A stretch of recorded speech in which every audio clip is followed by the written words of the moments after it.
Well the sky के new interesting exciting video में आप सभी लोगों का स्वागत है। मेरा नाम है सुधीर और इस पर्टिकुलर वीडियो में हम बात करेंगे Nifty and bank Nifty option chain के बारे में। उसको समझने की कोशिश करेंगे, अंडरस्टैंड करेंगे आज जो मार्केट में ब्रेकआउट आया है तो इस ब्रेकआउट के कितने टारगेट बनते हैं और निफ्टी कहाँ तक जा सकता है, इसको अंडरस्टैंड करेंगे। साथ ही साथ बैंक निफ्टी को देखेंगे कि बैंक निफ्टी के लिए ऊपर के कितने लेवल्स खुले हैं जहाँ तक बैंक निफ्टी मूव कर सकता है।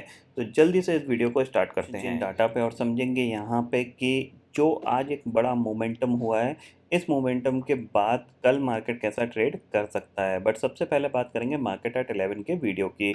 मार्केट एट 11 के वीडियो में मैंने आपको क्लियरली बताया था, ये लेवल मार्क किए थे। मैंने कहा ये एक चैनल है, ठीक है। अगर मार्केट को ट्रेड करना है तो इस चैनल में ट्रेड कर सकता है और 16,000 के ऊपर एक ब्रेकआउट बन सकता है और 16,080 के ऊपर स्ट्रॉन्ग बाय बनेगा यहाँ पे, क्योंकि यहाँ पे एक डब्ल्यू पैटर्न का ये एक ब्रेकआउट लेवल था। वो कैसे था उसको मैंने आपको कल के वीडियो में भी समझाया था। अभी अगर मैं फिर दोबारा से अगर समझाऊं तो आप देख सकते हो यहाँ पे वो डब्ल्यू पैटर्न कैसे बनाता है। वो इस तरीके से यहाँ पे फॉर्म हुआ था, ये आप देख सकते हो। ये एक फॉल आया था, ठीक है। ये हमारे पास एक गिरावट देखने को मिली थी, फिर ये एक पुल बैक था, ठीक है, और फिर ये एक गिरावट, ठीक है, फिर ये एक पुल बैक और ये साइड से जाके और फिर ये एक ब्रेकआउट लेवल। अगर आप देखोगे थोड़ा सा तो ये आपको एक कंप्लीट यहाँ पे डब्लू बनता हुआ दिखाई दे रहा है और ये इसका ब्रेकआउट लेवल था। जिस तरीके से यहाँ पे ये एम का ब्रेकडाउन था, ऐसे ये डब्लू का यहाँ पे ब्रेकआउट था। तो इसके बाद जो निफ्टी भागा है वो फिर नॉन स्टॉप था, 180 पॉइंट एक्स्ट्रा यहाँ पे भागते हुए दिखाई दिया है। अब ये जो तेज़ी हुई है, इस तेज़ी का सबसे बड़ा रीज़न क्या था वो भी मैं आपको यहाँ पे समझाऊंगा। मैं यहाँ पे कोई भी ऐसा रीज़न नहीं बताऊंगा, सिर्फ टेक्निकल भाषा में आपको रीज़न बताऊंगा कि ये तेज़ी पहले से ही क्यों एक्सपेक्टेड आज ही के दिन हुई, ठीक है। कल के वीडियो में मैंने आपको क्लियरली समझाया था, नैस्डैक का चार्ट मैंने आपको दिखाया था और नैस्डैक में मैंने आपको ये चीज़ बताई थी। इंडेक्सेस फ्यूचर्स पे जाते हैं, ठीक है, और आप देखो यहाँ पे ये नैस्डैक 100 का चार्ट है। यहाँ पे मैंने आपको बताया था कि एक डब्लू फॉर्मेशन यहाँ पे होता हुआ दिखाई दे रहा है। किस तरीके से हो रहा है कि यहाँ से ये एक फॉल आया, ठीक है, फिर ये पुल बैक, फिर ये फॉल, फिर ये पुल बैक और फिर ये फॉल, और आज जाके ये एक पुल बैक यहाँ पे दिखा रहा है। और इसका जो एक इम्पॉर्टेंट लेवल है वो कौन सा है, 12,500 का, और जिसके आसपास ये ट्रेड कर रहा है। मतलब हमारा मार्केट एक्सपेक्ट करके चल रहा है कि ये जो ग्रीन कैंडल आज जो गैप अप खुलने वाला है यूएस मार्केट के अंदर, ये सस्टेन करेगा और एक ब्रेकआउट देखने को मिलेगा। अगर 12,500 के ऊपर क्लोजिंग दे देता है तो फिर ये शॉर्ट टर्म बॉटम बन जाएगा और फिर ये दोबारा से 13,500 की तरफ बढ़ेगा, क्योंकि आपको यहाँ पे एक क्या हो रहा है, पूरा एक डब्ल्यू पैटर्न का फॉर्मेशन हो रहा है और उसका ब्रेकआउट हमें देखने को मिलेगा। इसीलिए हमारे मार्केट में पहले से ही शॉर्ट कवरिंग यहाँ पे देखने को मिली, क्योंकि जाहिर सी बात है हम सुबह से ही स्ट्रॉन्ग दिख रहे थे और जिस तरीके से यूएस मार्केट तेज़ी में रहा और यूएस फ्यूचर्स जैसे तेज़ी बढ़ाते गए वैसे वैसे हम भी अपनी तेज़ी को दिखाते गए और एंड ऑफ द डे कह सकते हैं हम बिल्कुल डे हाई पे ही क्लोज हुए हैं। और जो मदद करी वो मेटल्स ने और रिलायंस ने सबसे अच्छी करी है निफ्टी को ऊपर रखने में। तो अगर यहाँ पे ये ब्रेकआउट कंफर्म हो जाता है तो हम 16,500 की तरफ बढ़ेंगे। अगर ये आज मान लीजिए गैप अप खुलने के बाद गिर जाता है और ब्रेकआउट फेलियर हो जाता है, जो एक्सपेक्टेशंस है कि अगर ब्रेकआउट नहीं होता है और फेलियर हो जाता है तो डेफिनेटली एक दो दिन बाद हम डेफिनेटली गिर जाएंगे, ठीक है। इतना आपको समझ में आ गया होगा। अब चलते हैं एक्चुअल में, हम डाटा रीड करते हैं और देखते हैं कि कल मार्केट किस तरीके से बिहेव कर सकता है। ये तो मैंने आपको थोड़ा सा आगे कैसे प्रिडिक्ट करते हैं उसको मैं आपको समझा रहा हूँ, क्योंकि ये डब्लू की जो ये लैग थी, जो आज आपने मोमेंटम देखा, ये पिछले 3 दिन से मैं कंटिन्यूसली आपको इसी लैग के बारे में बताया था कि एक अच्छा खासा यहाँ पे पुल बैक देखने को मिल सकता है, ठीक है। अगर हम बात करें ऑप्शन चेन डाटा की तो यहाँ पे आपको क्लियरली दिखाई देगा जो 16,000 का लेवल है, जहाँ पे कॉल राइटर थे वहाँ पे अब कॉल राइटर्स नहीं है। 21 लाख का ओपन इंटरेस्ट रह गया है, सिर्फ पुट राइटिंग में 60 लाख का ओपन इंटरेस्ट खड़ा है। 16,100 की बात करते हैं तो 16 लाख का ओपन इंटरेस्ट कॉल साइड पे और पुट साइड पे 35 लाख का।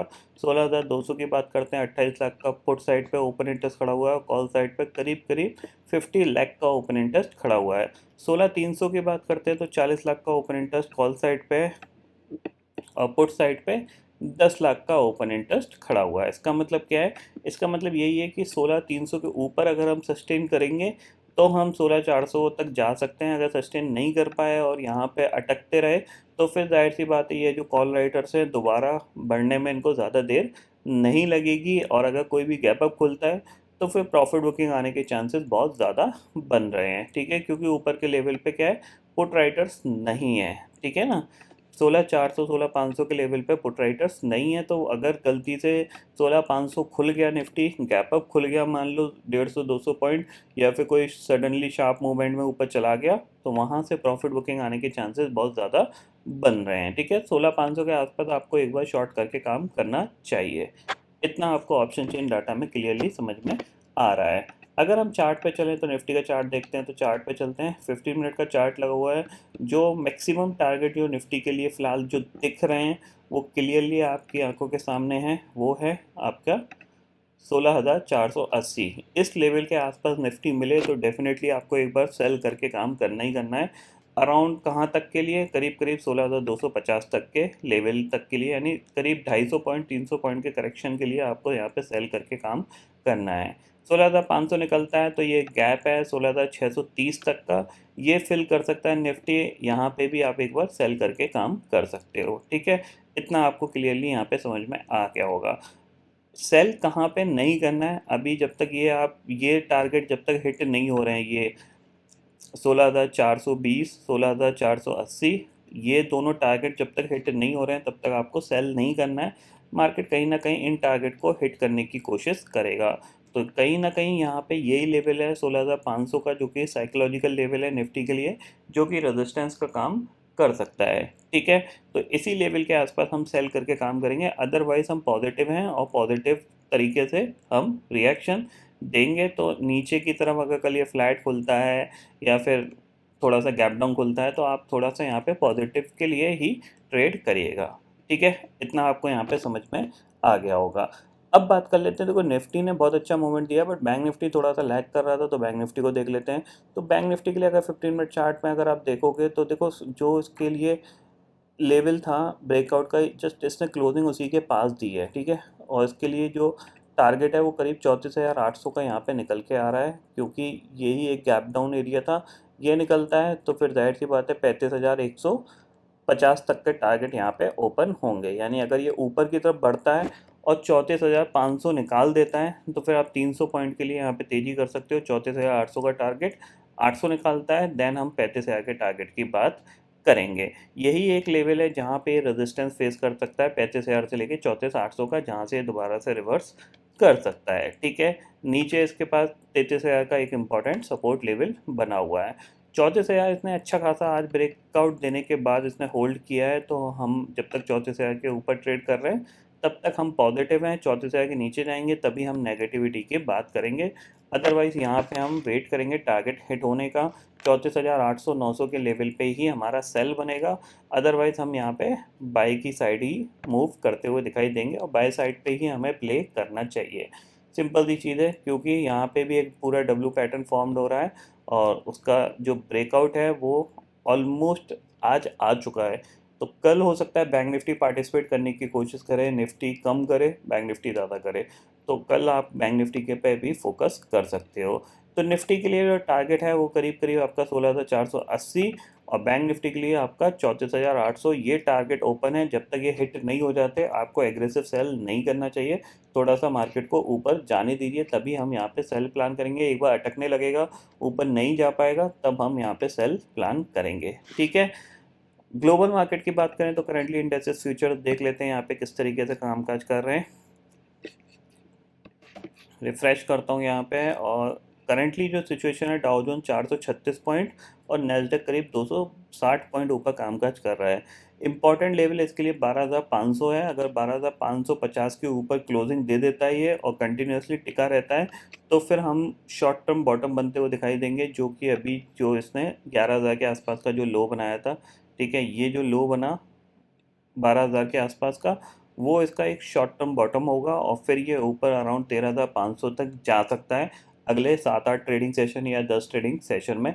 जब तक नेक्स्ट पॉलिसी आएगी तब तक की बात कर रहे हैं। नेक्स्ट पॉलिसी आएगी अराउंड 4 से लेकर 6 तारीख के आसपास में। तो हमारे पास मई के जो ट्रेडिंग सेशन होंगे उनमें हो सकता है आपको 5-6 ट्रेडिंग सेशन और रिकवरी देखने को मिले। देन हम नेक्स्ट पॉलिसी के करीब जाएंगे, तब दोबारा से आपको सेलिंग आती हुई दिखाई देगी, क्योंकि मार्केट ऑलरेडी एक्सपेक्टेड कर रहा है कि रेट ऑफ इंटरेस्ट हाइक ही होंगे। ठीक है, तो हाइक होंगे तो जाहिर सी बात है मार्केट उस चीज़ को लेके थोड़ा सा चिंतित रहेगा और ऊपर के लेवल पे सेलिंग रहेगी। ऐसा नहीं है यहाँ से मार्केट बहुत तेज़ी से ऊपर भाग जाएगा, वो पॉसिबिलिटीज़ थोड़ी सी कम है। वो जब ही होंगी कि यहाँ पे या तो फेड बोलते कि भैया आप कोई इंटरेस्ट रेट नहीं बढ़ाएंगे, और हमारे यहाँ तो इंटरेस्ट रेट ऑलरेडी एक बार हाइक होना स्टार्ट हो गए हैं, तो हमारे यहाँ तो बढ़ने के चांसेस 100% हैं।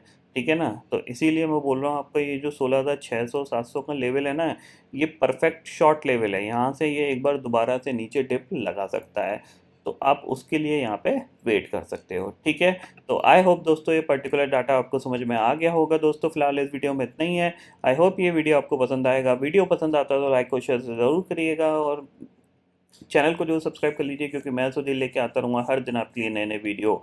इसी के साथ शुक्रिया दोस्तों, जय हिंद।